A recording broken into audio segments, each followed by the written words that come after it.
Labor has released a new censorship bill, and to be frank, it's terrible. Now, it's not a new idea. The Liberals proposed something very similar just last year. Now, the Prime Minister, Mr. Albanese, he wants to empower faceless bureaucrats to operate a 1984-style Ministry of Truth. Now, these unelected bureaucrats will have the power to dictate what is true and what is false, which this bill calls misinformation or disinformation. Now, these bureaucrats will also be able to issue millions of dollars in fines to force social media companies to remove content that they claim is false. So, if the Ministry of Truth says that ivermectin is horse paste, they can issue a fine of millions of dollars to Twitter or Facebook or whoever else if they allow a world-renowned doctor to tweet the opposite, that ivermectin is in fact a life-saving drug. Or perhaps saying that a man cannot become a woman could be deemed as harmful and could be illegal if this bill becomes law. So the bill has the power to silence you. It has the power to take away your right to speak your mind. And there is no exemption for religious belief. So even the Bible could be censored. Now I want you to know that I am doing everything that is in my power to stop this draconian bill. Immediately, as soon as I found out about it, I wrote to Communications Minister Michelle Rowlands, telling her how disgusted I am by this brazen attack on all Australians' freedom of speech. Now, it doesn't matter if you're on the left or on the right of politics, it affects everyone. Now, not many people realise that when the Coalition was in government and Paul Fletcher was the Minister for Communications, he proposed a very similar bills. Now, the Liberals, they're quite frankly very weak and they're compromised when they are in government.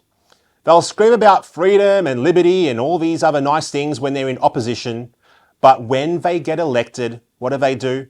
They throw our freedom to the dogs. That's what they do.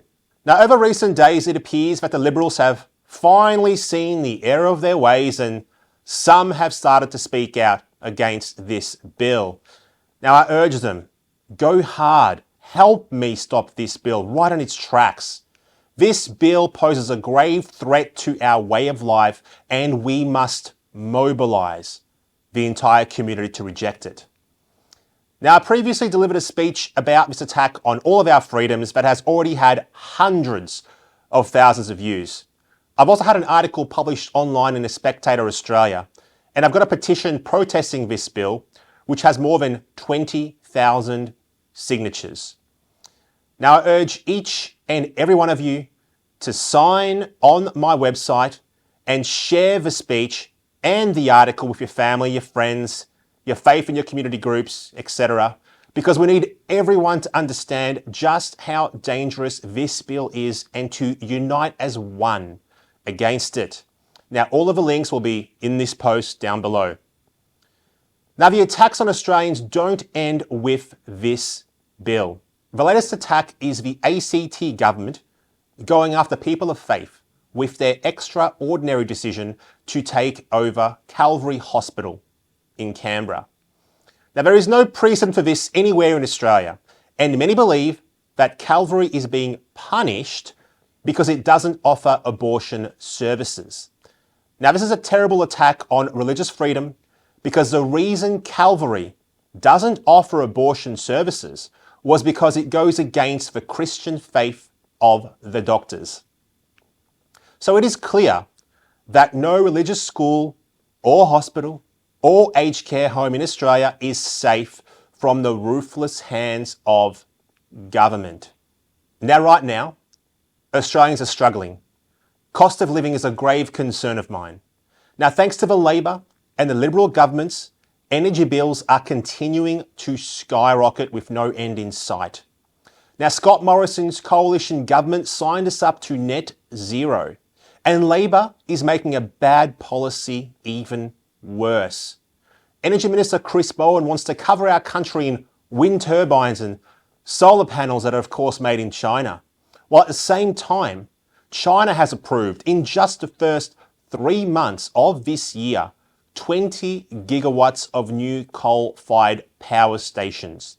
Here in Australia, we have around 20 gigawatts of coal-fired power in total. This is madness. So China sells us unreliable renewables and uses that money to build cheap, reliable coal-fired power stations. They get the money, and what do we get? We get the blackouts. And emissions, they keep going up, but there's no catastrophic global warming in sight. And the elite, what do? They continue to occupy and buy waterfront mansions. Now, inflation is a silent thief. And every time we go to buy a basket of groceries, we spend more and we get less. Skyrocketing power bills are forcing everyone from manufacturers to supermarkets to small businesses to put prices up. And Labor's big spending is forcing the Reserve Bank to keep pulling the blunt rate rise lever, hurting those with mortgages and not adequately addressing the root cause of our inflation problems. What it all means is that your dollar buys less and less and less, so that it's harder and harder to feed your family. And for the poorest families in Australia, unfortunately, their kids are going to school without lunch. Now, housing affordability is compounding our cost of living crisis. A lack of housing supply and increased demand due to a tidal wave of immigration is a perfect storm. Now, the Labor government is going to bring in an extra 1.5 million migrants over the next 5 years. Even though there are massive shortages of housing, government services, and infrastructure. So get ready for rents to go up, for more crowding, for longer wait times for ambulances, traffic jams, and for families not being able to afford their own home. Now, let me be clear. Immigration is not a bad thing. I'm an immigrant myself.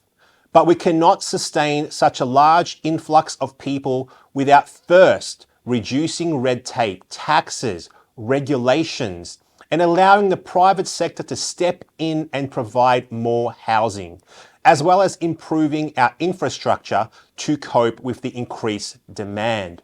Now, small business is a regular victim of the Albanese government's agenda.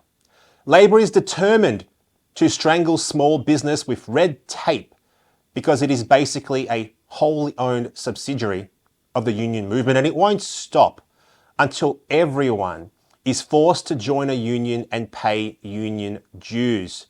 It is the unions who are dictating Labor Party policy. The attack on small business has only just begun, and there are pieces of legislation on the horizon which will kick small business owners while they are down. Now, finally, I want to touch on a key issue that we are fighting daily: the World Health Organization's influence on our health system. Now, I've got serious concerns about the WHO pandemic treaty and the plethora of amendments to international health regulations. Now, we know from recent experience that our government, irrespective of which major party is in power or whether a treaty is signed or not signed, will take WHO directions as the gospel. We have to learn from all the mistakes that were made during COVID. We cannot blindly follow an unelected body. As a nation, we must have the confidence to go alone and make decisions that are in our best interests. Now remember, courage is contagious. And if you want change, real, measurable change, then it comes from you. It doesn't come from me. It doesn't come from the Labor Party or the Liberal Party, and it most definitely does not come from the Greens. Take an interest in the political process. Take an interest in who governs you.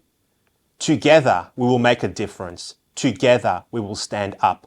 Together, we will create change. Together, we will make a better tomorrow. And yes, together, we will save Australia. God bless you. God bless our nation. I'm Senator Ralph Babet for the United Australia Party.